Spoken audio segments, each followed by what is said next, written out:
If there is one band that I think has embraced the changing digital landscape around them, it has to be the British band Arctic Monkeys. From 2002 to today, almost everything around the music industry has changed. Being one of the first bands to grow using the power of the internet, they know this more than anyone. One aspect of the digitalization of the music industry changing is the music video. And in this video, I want to go over the many Arctic Monkeys music videos that there have been, and seeing how they reflect the ever-changing music landscape.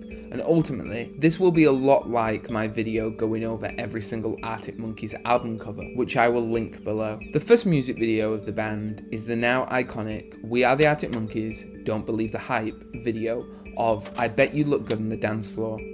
A performance video like this may not have seen the reach of a more traditional narrative music video, but they go a long way of introducing the new band to people. Not that the Arctic Monkeys needed any help with that by the time this video came out. The band's first few narrative music videos was The View from the Afternoon and When the Sun Goes Down.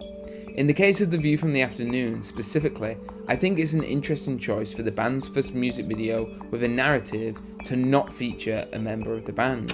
In the case of When the Sun Goes Down video, it's actually a part of a much longer short film called Scummy Man, which of course gets its name from the song. Having a big name like Stephen Graham makes a lot of sense, and is a good way of getting lots of people to watch the videos.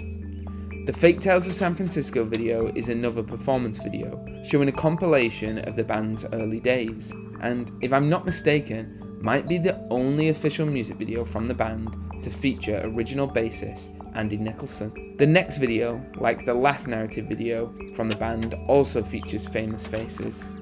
Kate Ashfield, who you may know from playing Liz in Shaun of the Dead, and Paddy Considine from an endless list of films and TV shows, but also the movie Submarine, which will be important later. Up to this point, the music videos that the band has been producing have been what is expected of a band of this size from this time period, excluding the ahead of its time releasing of a short film to go alongside When the Sun Goes Down. The music video up to this point had been gritty and serious in nature. This all changed with the release of the music video for Brian Storm. Brian Storm changes this, featuring bright colours and female background dancers. This video helps the song become one of the band's most popular. As a side note, it's also the reason the band sent the video of them dressed up as the Wizard of Oz to the Brit Awards of that year, as they were filming the music video for this the day of the event. As mentioned, the music videos of these albums era were tonally different from the ones that had come before. The next major Arctic Monkeys video is the biggest example of this being Fluorescent Adolescent video, released in 2007, also starring Stephen Graham, from the previously mentioned When the Sun Goes Down. This was also directed by actor-comedian Richard Ayoade. Richard Ayoade is really important for this video, as he is a huge part of Arctic Monkeys' visual identity for the next few years, with him going on to direct the Arctic Monkeys 2008 concert film At the Apollo, which being shot in film looks far better than it has any right to for a 2008 concert film. It just oozes style. Richard Ayoade would stick with the band, directing maybe the most ambitious video from the band, that being Crying Lightning video. It's often a joke that the album's music video budget was spent on this one video, as the one that follows it, well, its simplicity speaks for itself. This video of course being the now iconic Cornerstone. Richard Ayoade's debut film Submarine is notable when it comes to this video because Alex Turner created the soundtrack for this film, agreeing to do it because of his friendship with Ayoade from his many collaborations with the band. Ayoade isn't the only famous director to have worked with the band, as Roman Coppola, son of Francis Ford Coppola, directed the video with Teddy Picker, winning them the 2008 NME Award for Best Video. The music video for Brick by Brick is interesting, having the song not being a single and the video just being a record placed on a player with some footage of the band and the record being made throughout the music video. It is much more of what we would today call a visualizer on YouTube. But to be fair, I think that could be said for a lot of these Arctic Monkeys videos, especially the more experimental ones. These last few videos have actually bucked the trend of airing on MTV2, and instead had been premiering on the UK's Channel 4 channel instead. This shows the lack of influence that MTV had over music, and as time went on, this is something we will continue to see as YouTube fully takes on the role of the home of the music video. In fact, the next video, Don't Sit Down Cause I Moved Your Chair, got its premiere on YouTube on April 14th, 2011. As did Hellcat Spangled Shalala in July of that same year. The next 3 music videos from the band are for the tracks Evil Twin, Suck It and See, and Black Treacle, and well, do something very interesting indeed, as they tell a story over the 3 music videos. The director, Focus Creeps, talks about this story behind the 3 narrative music videos. For these kind of outlaw lovers riding motorcycles and, you know, breaking the law and stuff. And with those 3 videos, we now move into the AM era of the band, where their music and of course music videos both now get a global reach, much further than they have ever had before. The first video for this is Are You Mine, also directed by Focus Creeps. One of the band's most popular music videos comes next, and it is a real departure from anything that came before. The music video for Do I Wanna Know is an animated one, created by Blink Industries, best known for their other animated music videos, and their show Don't Hug Me I'm Scared, as well as a list of ads too long to mention. At 1.8 billion views on YouTube at the time of recording, it is not only the most viewed video by the band, but also one of the most viewed music videos on the site, full stop. Following up this video would be a challenge, but one which filmmaker Nabil Elderkin, known for his countless iconic music videos, took on. The band's next video, for the track Why You Only Call Me When You're High, was uploaded to YouTube on the 10th of August of 2013. The music video is unique for the band as it is a narrative music video that features Alex Turner. The only other narrative music videos that we have had up to this point that feature the band have been the ones starring Matt Helders in the leading role. For the next video, director Focus Creeps returns to direct the video for One for the Road. This time, the lesser seen Jamie Cook is the focus of the video.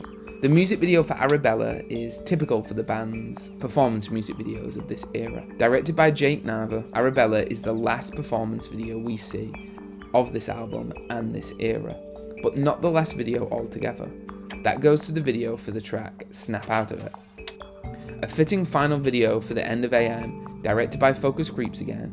At this point, the band's biggest influence on their visual look of videos, it sees the band in more of a cameo role again, featuring on a TV throughout the video. The first music video for the Tranquility bass era is that of the opening single, 4 out of 5. This video is an important one, as it gives us our first visual look at the band's new era and album, and its stark departure from anything that we had seen before. Visually inspired by those same Stanley Kubrick films that had had such an impact on the album itself, the Grand House is filmed in the band's home county of Yorkshire in Castle Howard, and the underground bit in the Marne Platz station in Munich. Carrying on this visual identity, we have the second video of this era, featuring the bits inside the hotel that gives the album its setting, that being the Peppermill Reno in Nevada, as well as the outside shots we also have to assume are filmed in Nevada too. Whilst we may have only gotten 2 music videos for this album, we did get a short film called Warp Speed Chic. I say short film, it's a good mix of performance and behind the scenes recording of the band. The director Ben Chappell explains it best in the description for the video. After spending a year documenting Tranquility Base Hotel and Casino, I wanted to try and pull it all together in a short film. I spent a few weeks with the band in France, documenting the recording process with my 16mm camera in September 2017. At that point, I was still only hearing bits and pieces of the tunes as they were being recorded. Nearly a year later, I was on stage with them in Lyon, France, shooting some of those same tunes. When the film came back from the lab, I put the live songs next to my shots of them recording and found it to be quite nice. With that as a starting point, I then used James Ford's instrumental mixes of the album and put an assortment of the images we created for the album over top, giving a glimpse into the last year and the full progression of Tranquility Base, Hotel and Casino. The next album, The Car, brought with it new music videos not unlike the album before it. The car didn't reinvent the wheel when it came to its music videos, and very much continued the trend of what had come before it. The first video of this new album was There Better Be a Mirror Ball. This video is a lot like the previously mentioned Warp Speed Chic. This makes sense, as Ben Chappell, the director of that, is a collaborator on this video with Alex Turner as the director, which, as far as I'm aware, this is the first video he directed for the band. The next video, Body Paint, Ben Chappell is back again as creative director. This time, Brooke Linder is the director of the video. This video is shot on film and uses film itself to show its story, as it dissects the medium as a whole throughout its short runtime.